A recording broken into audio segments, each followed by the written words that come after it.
Guys, Sharon Cuneta, our megastar, ay balik kapamilya na. Certified kapamilya muli ang ating megastar Sharon Cuneta. Ayan na nga guys, hindi matigil-tigil ang kanyang yakap at halik sa kanyang katrabaho, kanyang best friend, kanyang kapamilya. At ayan guys, talaga namang hindi maitago ni Sharon Cuneta na napakasaya niya sa pagbabalik niya sa kanyang pinanggalingang station, ABS-CBN. At ayan guys, picture na walang katapusan at yakap na walang katapusan.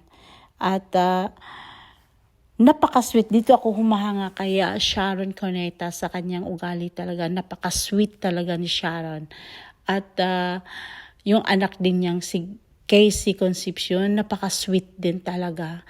Malambing ang mga boses nila. Kaya makikita mo talagang nanggagaling sa puso talaga niya ang kanyang pagbati sa kanyang mga kaibigan. Talaga namang kahanga-hanga ang ugali. She's a megastar talaga.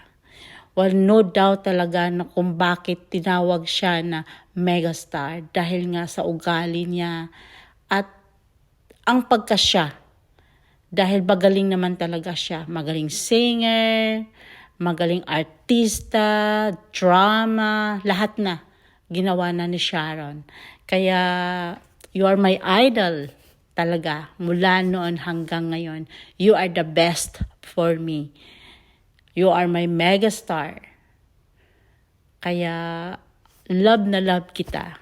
Megastar Sharon Cuneta.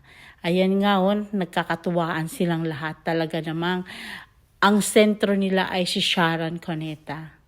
Talagang winelcome siya muli sa mga taga-kapamilya.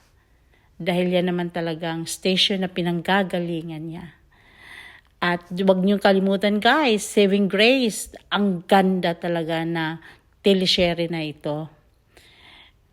Talagang nangyayari ito sa totoong buhay, lalo na ngayon, sa panahon ngayon.